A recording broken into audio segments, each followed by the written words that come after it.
অবিলম্বে আশাকর্মীদের মাসিক ভাতা বাড়াতে হবে, সমস্ত অতিরিক্ত কাজের উপযুক্ত ভাতা দিতে হবে।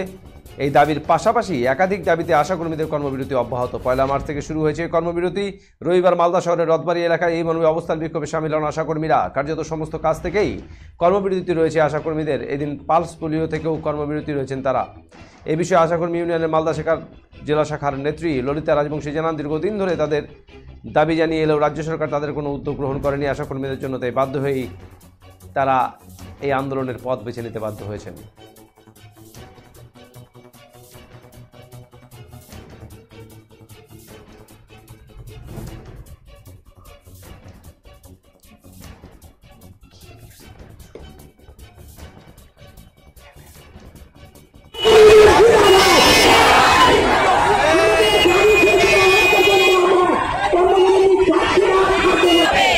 এই বলে আমি আমার বক্তব্য শেষ করলাম।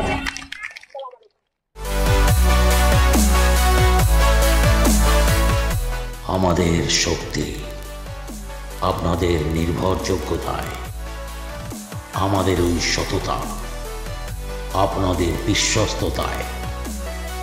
আমাদের প্রত্যেকটি গৌরত্ন পরীক্ষিত এবং কার্যকারী। স্বর্ণ শিল্পের শিল্পী Dutta jewellers, PS road, hotel BD building, Cooch Behar.